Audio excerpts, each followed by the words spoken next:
Please remember that all the opinions in the show are those of the host and should only be taken as food for thought. We're in no way telling you to do anything. Everything is kept anonymous for the safety of the listeners and no information is shared to anyone else. If you are easily offended by people's opinions or views, then thank you for making it this far, but this is not the podcast for you, so see you later. And please enjoy the rest of the show.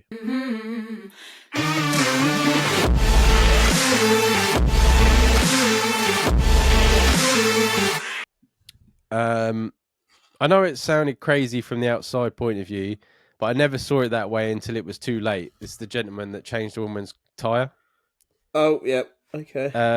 I've done some silly things over the years to win a girl's affection, but that was the one of the weirder things I've done. One time I took a girl to the opera trying to show how elegant I was, but it turns out she hated it and just wanted a normal date to the cinema or something. So I spent £700 plus for the box at the opera, and she left halfway through. Have you guys done anything stupid in the pursuit of a woman? Not to get me £700 in the hole. Put it that way. Hell no. Like even like cinema. I've been on a cinema date once, and it was just sort of awkward because I do find cinemas awkward if it's one of your first dates. You really need to be talking to each other. Yeah. Oh hell yeah. Do you know what I mean? Just sitting in the dark next to each other and just sort of like laugh every now and again. Yeah. That's fucking weird. Couldn't wait. If you're on date like 8, then you can start touching each other up and stuff, and then it's a bit different. Yeah, fucking hell, I couldn't imagine it. Have I done anything stupid? No, no, I don't think so. I've done silly stuff like I drank when I was underage. I drank a quarter bottle of Bell's, put myself in the hospital, try and impress a girl, showing her that I could drink loads of this straight whiskey, and then collapsed outside fucking Chancellor House and got taken to the hospital and got my stomach pumped. Fucking hell! I remember meeting this girl, and everything was going great.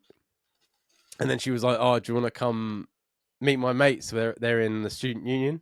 Yeah, they're in the student union, or they're in the park. I don't know. Anyway, and we walked down there, and I was like, "Oh, this is going really well." And this is, I mean, I'm pretty miserable now, but back in the day in Luton, I was a real fucking bastard. I just remember getting there, and there's all these fucking dickheads that are like, "I hate everyone." They're like surrounded by people, and they're like, "Oh, I hate everyone," and I'm just like, and I could feel my blood going. And I just ended up at the bar drinking like fucking single malts, and this guy come over and like bought me some, and I was like, "You're all right," but the rest of them are cunts. Just ended up leaving, like half cut. Just left her there. But I was a real dickhead back then. I can't fucking handle stuff like that. I remember one of the guys worked in the fucking fish counter in Asda. Oh, really? Yeah, because I remember seeing him a couple of days later and thinking to myself, "You fucking bastard." I remember going to meet a girl on New Year's. The girl I was interested in had a boyfriend, but she had brought her friend along to get with me, but I was unbeknownst to this, so I had no idea this was happening. Yeah, so then I arrived, and we were walking to a house party that was up in. We met him in town to go to a shop to buy alcohol because it was one of the shops that would serve people underage. So we went there first, and then we walked up towards Stopsley area. So we went across back where Park and whatever that Weatherspoons was called opposite. I can't remember. Mm. And there was lads queuing up outside there. And the lads queuing up outside there were the girls that I've been set up with ex-boyfriend that split up with her a few days before. Oh, so then she like jumped on me and started like trying to kiss me and stuff, and it was like holding my hand and shit. And I was like, "Who the fuck?" I was like, "I'm not interested in this." Yeah. And I was like a bit bewildered by that, but they still hadn't told me that they're trying to set me up with this girl. So then I was like, "Okay, that's a bit weird." So then we got up to the house, and then the whole night that girl just tried it on with me all fucking night. But I weren't interested, and I went upstairs, and the other girl that I was actually interested in started kissing me, but then her boyfriend was in the next room, so it was all kind of fucking weird. Then I come back down the stairs, and the other girl was trying to kiss me. I was like, what the fuck is going on? So I ended up just calling my mum at like fucking 5 to midnight, and I was like, once the things are chimed, can you just come and get me? She was like, "You're gonna have to get a taxi." And I remember sitting and waiting for fucking ages for a taxi outside the front, because obviously Oh, back then mate. you had to call them. There was no Uber, I couldn't handle parties like that now. Like I remember bro. all the Where, fucking. where the things you did to try and get your end away back in the day, man, was. And I should have known it was doomed from the beginning, because her boyfriend was going to be there, and I was interested in her, and she knew I was interested in her, and there was this whole thing where she was setting me up with someone else. And I was just like, "What the fuck is going on here?"